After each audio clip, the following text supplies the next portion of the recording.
Hey, y'all, welcome back to the Late Night Vision Show. This is episode number 310. My name is Jason Robertson. I am the owner of Outdoor Legacy and the co-host here on the podcast. And as always, I've got my bigger, smarter, brighter, better half of the show. Hans, what is going on tonight? You failed to mention better looking, so maybe I don't know. I said bigger, is that was not an insult, by the way. No. I should have said taller. Who's better looking taller. is very debatable at this point. I think it just debatable. depends on who you ask. But thank y'all for joining us. Yeah, this is episode 310 of the Late Night Vision Show. People are like, man, y'all have done a couple just not reviews here in lately. And yes, we are still testing optics, and it is a process for us. Sometimes we get a couple units to test, and we have to get a lot of video content. When we get 2 or 3 minutes of video, and Jason, you know this better than anybody, when you see 2 or 3 minutes of video in our review videos, that's like 30 minutes of content that hit the floor that didn't even make the review video. So it wasn't 30 minutes that it took to get it. It was night after night after night. I'm going to tell a real quick funny story. So the other night it was about bedtime for the kids. And we're done with supper. Everybody's kind of getting ready. And they were up a little bit later. And all of a sudden, and we live out in the country, okay? We don't really have any neighbors close by that are hunting hogs or anything, but it was quiet. It was cool. And so we just started hearing boom, boom, boom, boom. And it's somewhere, it's probably, a half a mile or more away. Mm-hmm. And we all kind of look at each other. And at 9 o'clock at night, when somebody's shooting like that, and literally my little boy looks at me and goes, Daddy, somebody's shooting your hogs. Yeah, that's true. Yeah, I know. I was like, oh, no. And no joke, we are working right now on another scope review. We're trying to get footage. And it'd been bad nights, and I just had all these problems, couldn't get video. And then I'm like, no joke. Now there goes the hogs. Now they've been scared. Yeah, I get mad too when I hear shots going off around me. I'm like, man, somebody's shooting my hogs. Well, so we do have reviews. We got a bunch of reviews coming up still to come, but I like these shows, man. It gives us a chance to talk about some stuff, and we got a good one today. But Jason, I want to bring up a couple quick things real quick. So I want to tell you before we jump into this, if you're looking for any kind of night vision or thermal optic, that's what we do. So Hans and I've got this podcast. We do it every single week. This is 310 weeks. We've been doing it in a row every Thursday. But what we do for a living is we sell night vision and thermal optics at Outdoor Legacy. And we want to help you. We want to help you figure out what you need, and we want to sell you that optic and help you along the way. After you get the scope, if you've got questions, we want to help you then as well. So all these shows we put out, there's a lot of these reviews, and these reviews are here to help you. And we know that, you probably shouldn't just watch a review and say, that's the scope I need, because often there are other factors and things maybe you haven't considered. And so you need a little bit of help, and you just want to make sure you're getting the right scope, or you don't even know where to start. And that's where we come in. Feel free to give us a call, 877-350-1818, or Hans will put the website address right here on the screen. It's outdoorlegacygear.com, and you can go there and see all the scopes we sell, but you can call and you can talk to one of us about, either the scope you're looking at, you don't know what to buy, you just need help starting somewhere. But we're glad to help, and we would love to have your business. Again, this is what we do. Your support by, choosing us as your dealer is what keeps these shows coming. It keeps us out here doing this every day. Speaking of all of that, there's a pretty darn good deal going on right now, and this is going to go on for, I believe, maybe all of the second quarter. So I think it probably goes till around the end of June. Could be a little bit longer, but I'm just going to say the end of June, give myself a little bit of leeway here. I don't have my notes in front of me, but it is the Infiray Outdoor Bolt TH50C version 2. All right, that's a big mouthful of a name. What is that? That is probably the number one 640 scope that Infiray Outdoor sold all of last year. I mean, it is wildly popular. They had a really big promo in the last couple months of the year in 2023, where you got a free Bluetooth laser rangefinder that fully integrates into the scope. That is an $800 laser rangefinder that we sell for it, but they were including it for free, and they've brought that promo back. So that is currently going on right now. And again, you got a couple more months here, but if you're looking to purchase a Bolt TH50C, fantastic image quality, 3.5 power. This is a coyote hunter, predator hunter's dream. And if you're going to be doing that, you're probably going to want the laser rangefinder. This scope is $54.99, and you're getting that $800 laser rangefinder for free. That's a big promo. You can go to outdoorlegacygear.com, pick that up. You can call us if you got questions about that. Hans, this is a good topic, and I think that this is going to be interesting today. We're going to bring up some things that we're seeing, that we think that the night hunting industry, thermal night vision, and this is kind of twofold. I mean, it's a little bit in the scope world, what we would like to see in the optics, but also in the whole community, correct?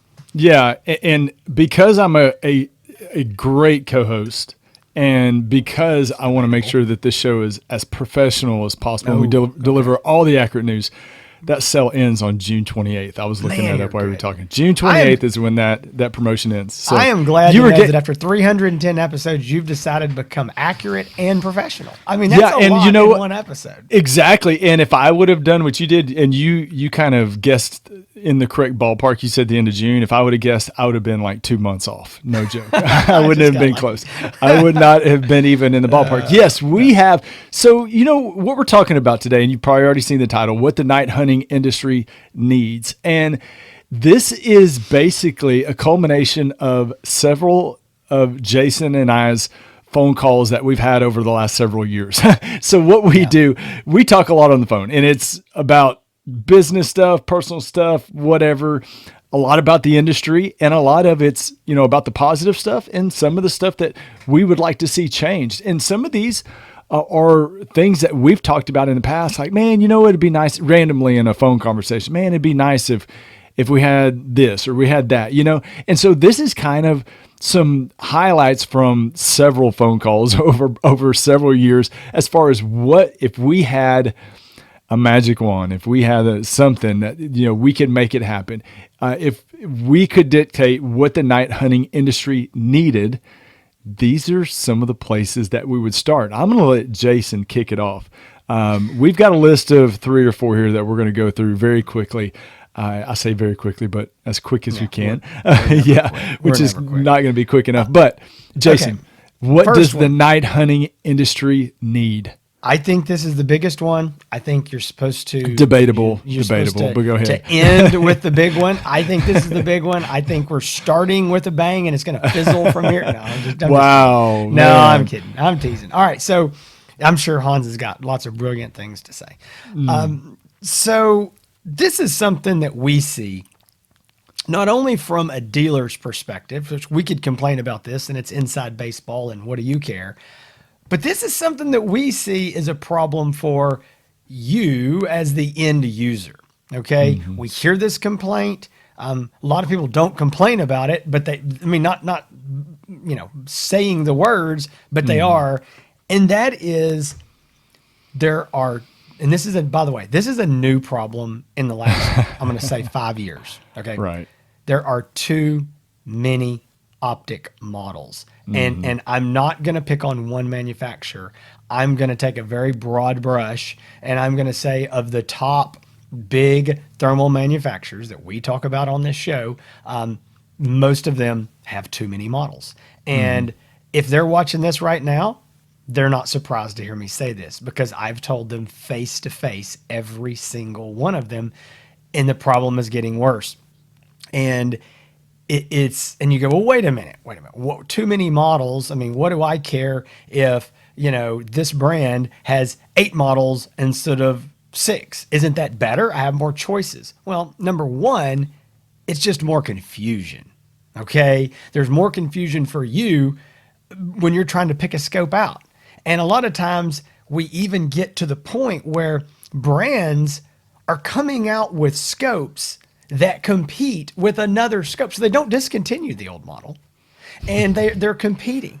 And then they come out with another scope, and it competes, and it just turns into a mess. And so the end user, most of you that are watching this, when it comes time to buy something, you are confused. And we kind of say at Outdoor Legacy, we take the confusion out of night vision and thermal optics, and we may have to change that motto because it's tough. It is very, very Right. difficult to take that confusion out when there are so many models. And I think that we're seeing a little of this where, a new model is coming and an old model's going away, but they overlap for a little bit. And I kind of get that. I mean, you still got inventory, you still got scopes, you kind of got to do that. But I just think that if I was in charge tomorrow, if I owned a thermal company, a manufacturing company, I would say, I want to make the best, and I'm going to make, one of these, one of these, one of these, and one of these. Because, and I know the idea, well, yeah, but you get more and you please everybody. You end up confusing and fatiguing, tiring out the possible customer. And then he just goes, I don't know, I'll buy that one. And it may be the competitor's brand because it seems easier. And there's also a lot of people that, think that they're buying the right scope, but they're actually not, I mean, so there's so much of this confusion. Now, what is the way to solve this? Because I don't like to list problems without saying what are some of the solutions.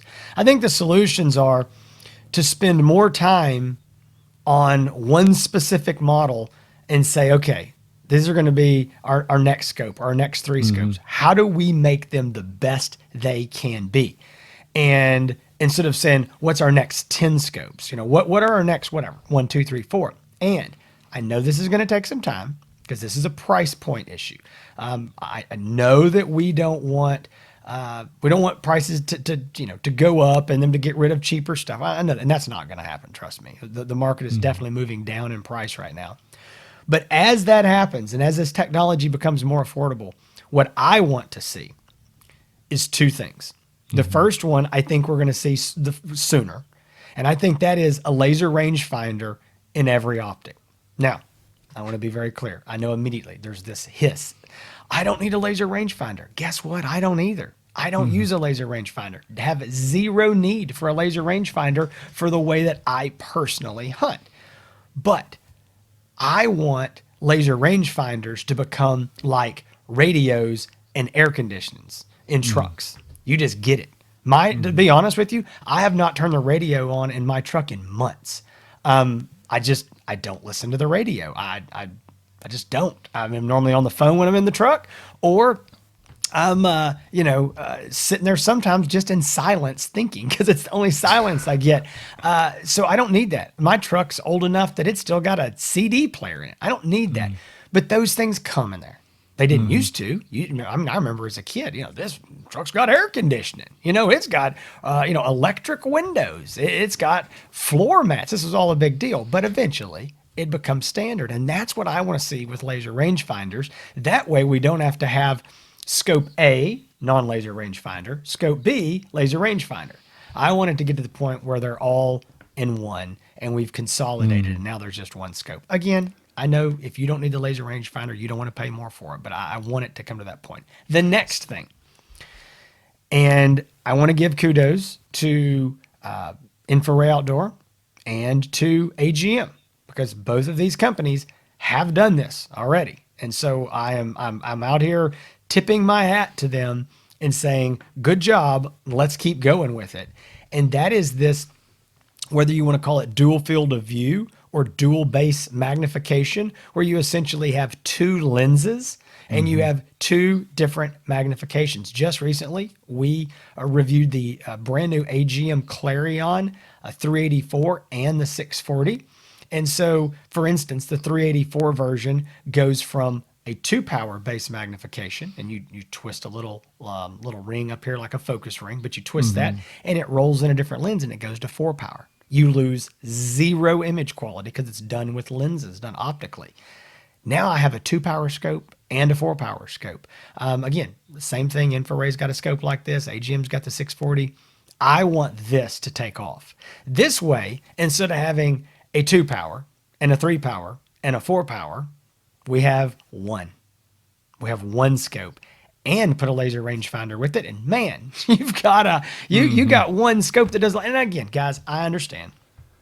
There's never going to be one perfect scope. Each manufacturer's not going to come down and have, we have these 2 scopes. No, I realize there's going to be more options and there needs to be, but I do think we need to get away from manufacturers having 6, 8, 10 scope options. That's too many. If you can't do it in 4 or 5 scopes from top to bottom, I mean, I think something's wrong. I mean, I think that's, you need to go back to the drawing board. That's my 2 cents. Hans, what say you? I think that there are a lot of people in the industry that listen to this show, a surprisingly large number of people that work in the industry that watch. They listen to us, but and you're going to be getting phone calls about, companies that produce all these competing models, and you're going to get phone calls and they're going to say, "Hey, I heard you were talking about me." So, prepare for your phone to get blown up here very soon. So, I'm going to roll on to the next one because I think you hit all the bases there. So, what the night hunting industry needs, that I think, is a healthy, used thermal and night vision market and a reliable place to be able to do those transactions and conduct that business of selling your existing thermal or night vision optic and do so in a secure way. Now, the reason why the market needs a healthy, used thermal and night vision market is because that is the way. We get calls all the time of people calling in and say, "Man, I want a new thermal. I'm ready for my new thermal or a new thermal. I've outgrown the one I've got, but I've got to sell mine first. Where can I do it? How do I do it? Nobody in my area hunts. Nobody does this." And what that allows us to do is to be able, if we can sell it easily, is to sell it and buy a brand new optic. Now, here is the good thing and the challenges going on in the industry right now. We can all agree we love lower prices. We love specials. We love promos. Jason just mentioned a promo that's going on, sponsored by Infiray USA and Infiray Outdoor. We all love it. But the guys that are sitting there with a used scope that are trying to sell their optic and they see that it just went on sale brand new and they're trying to sell one used, they're like, "Oh man, that hurts me. That hurts the resale value of my scope." So we all love sales. We all love promos. But when it comes time to sell that optic, some of these sales and promos actually hurt the market. And it is what it is because we do want those specials. But we also need to be able to have a place. I wish there was a place that we could go and do this securely and safely, and not. There's so many scams online right now. So many Facebook scams going on right now in used optics. And one of the biggest questions is, where can I go sell my used scope? And I'll be honest with you. I mean, there's not really a great answer. You can say, well, the best place to do it is to sell it to somebody that somebody in your area, somebody that's friends of a friend. But when I give people that response, it's kind of met with, "Well, yeah, I can, but that's tough."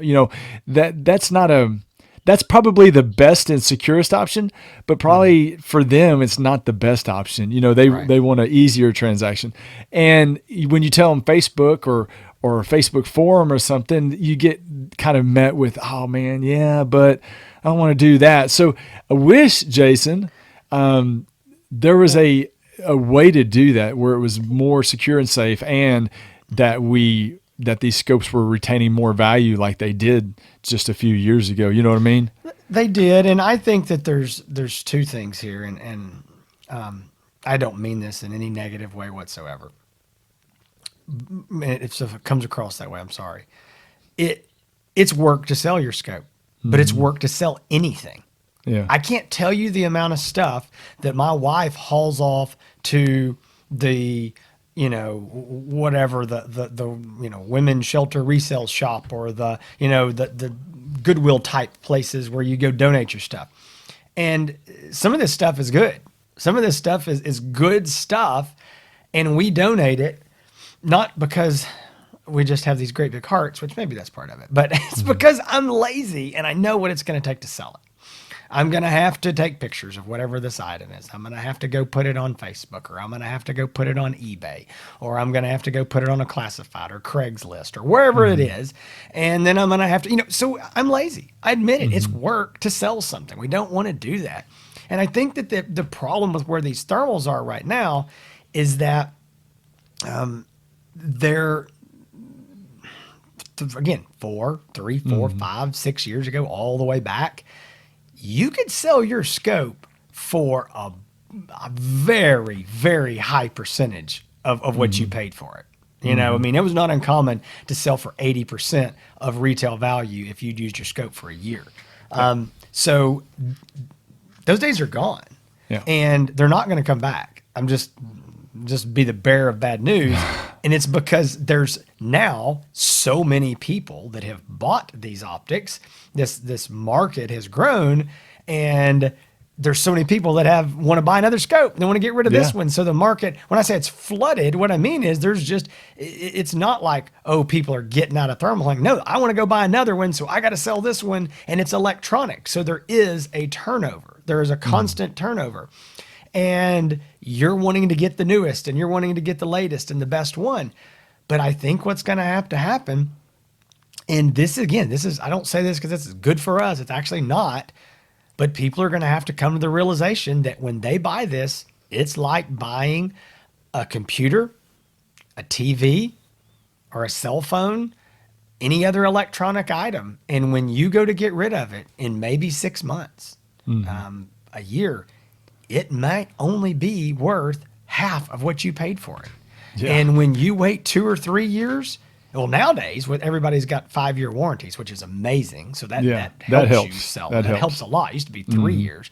But when you get down the road, it may literally not be worth a lot. And I don't like that. That's not good for us. We want you to sell your scope and get all the money that you can so that you can then come and buy the brand new scope from us. Okay. But it's just coming to the point that I see a lot of people, and I talk to guys, they're like, I can't sell my scope. I can't sell my scope. Will you take a trade in? And they tell you what they want for it. And I'm like, I mean, I know why you can't sell your scope. I hate to be that way, but that's what it is. So I do agree with Hans. We need, the market is in a weird place right now. We've got, and understandably, we all want as much money as we can get for our stuff. We should. I think those expectations are going to have to come down. And then we do need this safe, secure way, because there's guys all the time getting scammed. This morning, I woke up laying in bed, opened Facebook, and there's a guy, and he's posted in one of the night hunting forums a screenshot of somebody's profile, and he goes, this guy's a fake scammer, sent my money, never heard anything from him. I'm like, gosh, this guy got scammed. And so tough. It is a concern. Hans is right. We need this safe, secure way to do it. And right now, it's just not there. Well, and it might be, but yeah, that's the give and take that we have with the current market of, we all want specials and promotions and less expensive new scopes.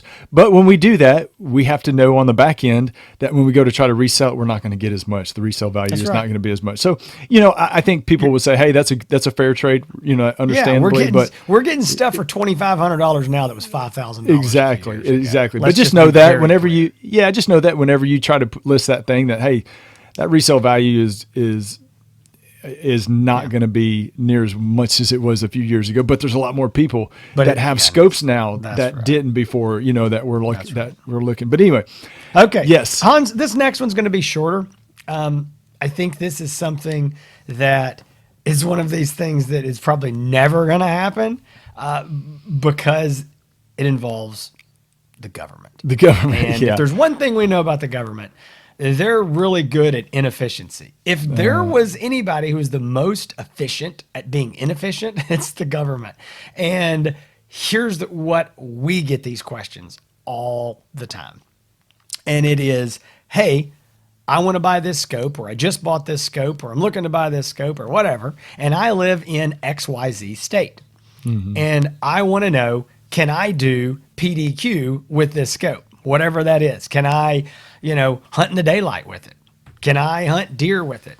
Can I use it as a handheld and drive down the road and look, a state highway or a county road and look at property that I own or that I have legal access to hunt? Can I look, just not with a rifle, just in my, there's all these good questions.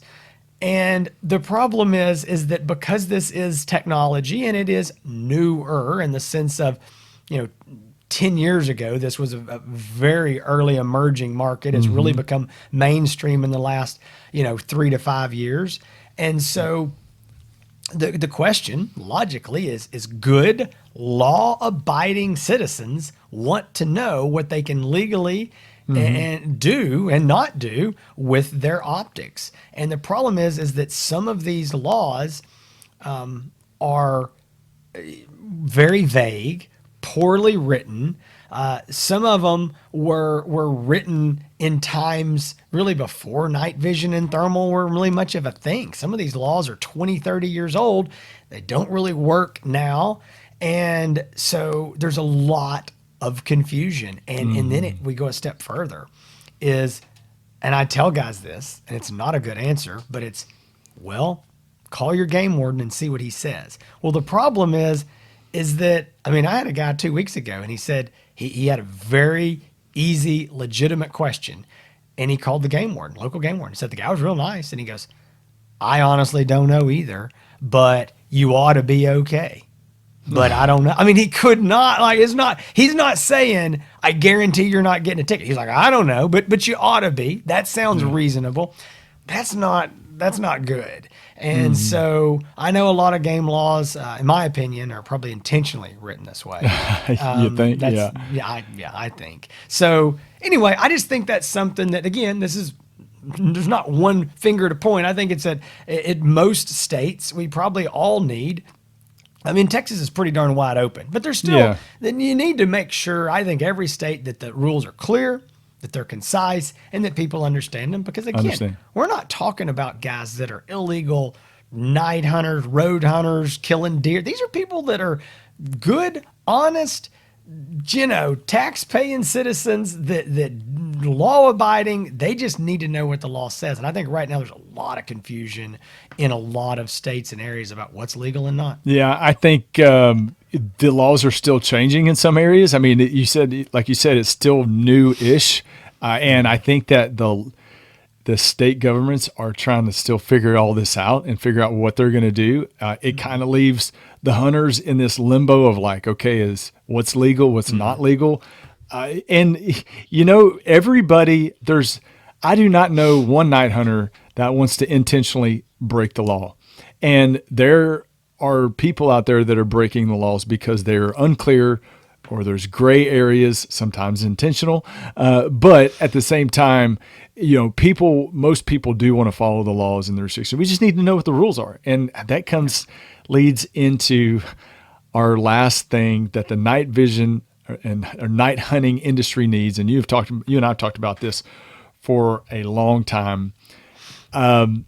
We need, and I'm going to say we need a platform that's already popular, because I think there's been a couple of these that have tried to lift off and really never caught fire. We need, as when I say we, the hunting industry, the night hunting industry needs a platform where we can share our content, our hunting content and hunting information, and not do so in a way where we are restricted, where we are blackballed, where we are, basically to a point where they're trying to wipe us out of existence socially. And that's a big problem for everybody. If you are on Facebook, on Instagram, if you share any hunting content at all, you know what it feels like. You are being I don't know what the word they call it now is, not ghosted, but it's basically where shadow banned. Shadow banned. Yeah. So, I look at the metrics of our shows, of our individual YouTube accounts, of our social media with Facebook and Instagram, and you can see the trend, just like they're just not showing our content to anybody that's not already following us. And that's Hans, how you've told me about getting messages like on Facebook and Instagram and things that basically say, we're not sure. Yeah. I'm going to put this in the words. I'm going to say it wrong. Basically, they're not taking the post down. They're saying we're just not going to show it to one single person. Yeah, and it goes back. This doesn't comply, so we're not going to show it to anybody. This goes back to, with state laws and the gray areas of what the rules are. The rules and restrictions for social media are very vague and unclear. And as a hunting community, we're just like, tell us what the rules are and we'll try to follow them. Tell us where the line is, and we're going to stay within this line as best we can. And that's where there is none. And yes, they're not saying sometimes they do pull your content down, but they're saying your content we're going to leave it up, but we're just going to make sure unless you delete all of these, questionable posts, then we're not going to show your account or your post to any non-followers. And basically what that means is if you go and delete a post because you're trying to conform to their rules, they immediately just pick another one of your posts, to enforce that rule. It's here in the last year, it's been worse than it's ever been on Instagram and on Facebook, on YouTube. You get into it as well when it comes to suggested videos or just not suggesting hunting content or rifle and optic content as much as they used to. And so when I say we need a platform, there's going to be people in the comments that are going to say, you need to go to this platform and share your videos. You need to go to this one. There have been a couple in the past that have tried to take off that really have not caught on at all, not better than the options that we have right now. And you and I talked about it. We need a known entity in the industry to either start one or take over one that's already existing and make it more friendly to this sport that is 100% legal, that is being restricted socially on social media accounts so it doesn't offend their political biases, basically is what it is. So we need this place where we can share our content, be a community, share information about our sport, because they're trying to erase everything about us as it pertains to what we do and the sport that we all enjoy. So I think listening to you talk about this, I think somewhere in one of the last 310 episodes, we've discussed this about the video content specifically. Maybe I know you and I have a good bit. Yeah. So I don't know if it's been on one of these shows or not, but I'm gonna end my little spiel in this whole show with this. I know you go, well, it's going to take millions, if not $1 billion to do this. The hosting costs so much. And then who's going to do it? I mean, if one guy runs over here and tries to do it, okay, this is the way I think it needs to happen. You just take this and put it in your pipe and it's worth what you've said that a lot lately. Yeah, okay. So the National Shooting Sports Foundation, the NSSF, that is who puts on the SHOT Show. Okay. They bring everyone in the entire hunting industry into one big, I'm going to say room, one convention center. Everybody, if you go to the SHOT Show, you are a member of the National Shooting Sports Foundation. All right. So we've got everybody in this one big umbrella, and we got a lot of brands that, don't like each other all the way, I don't know, Real Tree and Moultrie. I mean, you got these not Real Moultrie, Real Tree and Mossy Oak. Sorry. I'm just saying these big brands that compete, but they all come together as one big umbrella.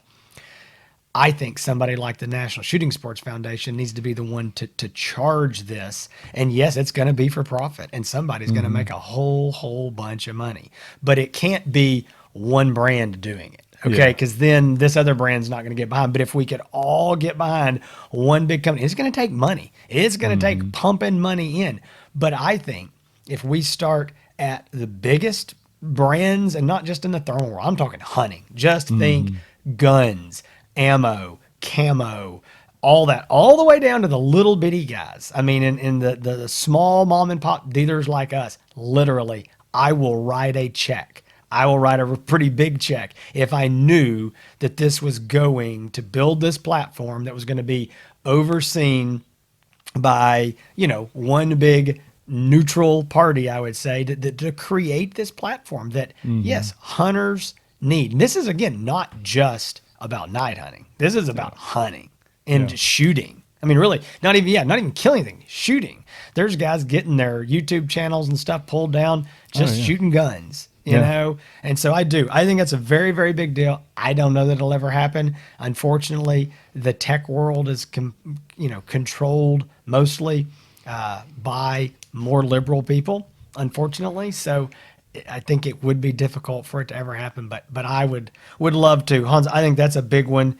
And I think we all know that censorship and whatever you want to call it, it's happening, and it's going to get worse and worse and worse until good, again, law-abiding citizens, I'll say it again, I keep saying that, but it's true, good people, not breaking any laws, are not going to have a platform. So what they're trying to do is, by not suggesting our content to other like-minded people and trying to isolate us in the box, they're trying to get us disinterested in the platform and not having that reward of growing. Because it's tough, man. It's a grind. And there's some of you that I don't care nothing about social media, but there's a lot of you out there that do want to grow on these accounts, and you're trying to get more followers. And when you put all this work into creating content and it doesn't produce that many new followers that often, it gets people disinterested and they just give up. And that's exactly what they want you to do. But we're not going to. We're not going to give up. Yeah, and I want to make a quick, I'm sorry, I cut you off. I would just say that we're not talking about just it's not just about us. And it's not just about somebody can't get followers. It's you can't get this information. There comes a day when you can't watch our scope review. Or you can't watch this because we're talking about hunting and guns. I mean, that's what we're concerned about is that's what Hans getting at. That's how they win, not just, and it's right. If some guy going out here starting up, trying to create content, and they're just got their foot on his head, he's going to quit. And then more and more people quit. It goes away. All the time. There's so many people. There's so many people that I used to follow before that now, they just gave up and they don't even do it anymore, which is sad. I hate to see it. So this is our very humble and modest thoughts of what the night hunting industry needs. And as Jason would say, put that in your pipe and smoke it. But if you are looking, I love that saying. That's going to be my favorite saying.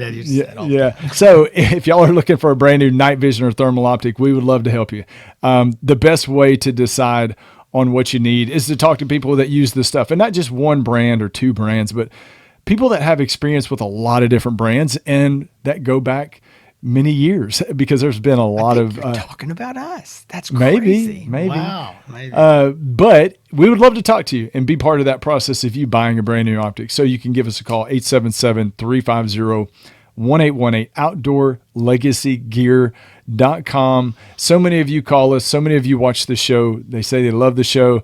And that just, again, that is an awesome feeling to know that what we do is actually working and people see it and they call in, and that's just, it's great. But anyway, if you're looking for more information about Outdoor Legacy, you can on our YouTube channel, Outdoor Legacy, on Instagram and on Facebook. You can find me on YouTube, Instagram, and Facebook, if you still can now. Do it before we get all shut down. You can do Hans ETX, that's Hans ETX. And then all of our past episodes on the website of the Late Night Vision Show. That's thelatenightvision.show.com. And I've said this before, and we probably need to say it again. If you are a current or past customer of Outdoor Legacy, we'd love for you to go on Google and give us a very good Google review. That would be fantastic and awesome. We need to do better at asking for those, but we're not asking you to give us a Google review if you didn't buy a scope from us, but if you have, please take the few seconds to do that. That would be much greatly appreciated. The biggest ways that you can help this show continue is to like, subscribe, share, buy your optic from Outdoor Legacy, and give us good reviews on all the socials and on Google. If there's not one thing, if there's several things you could do, it would be those things. Anyway, Jason. Okay. Guys, I want to apologize for the hacking and the I got so coughing much and editing to do. You've been yeah, coughing you in my do. ear. If thankfully y'all don't y'all hear won't what hear I'm it. talking about, Yeah. then Hans did a great job. If you Yeah. heard me hacking on, sorry, it is springtime in East Texas. Everything's yellow, and I'm struggling. But, Every hey, time I hear you cough, I think of how many more it's minutes an of editing edit. I have. I know. Sorry about that. All right, guys. Hey, listen. Hope you enjoyed the show. Again, these are just our thoughts on things. They can be totally wrong. You can disagree. If you've got other things that you think of, like, hey, this is what this industry needs. This is what. If you think of some of those comments, hey, leave them. If we get several more, we may do another one of these shows in a few months. We may revisit it and say, here's some other things that the listeners and the viewers thought of. So leave those comments below. But guys, good Lord willing, we'll be back next week. We hope to see y'all then. Between now and then, y'all stay safe.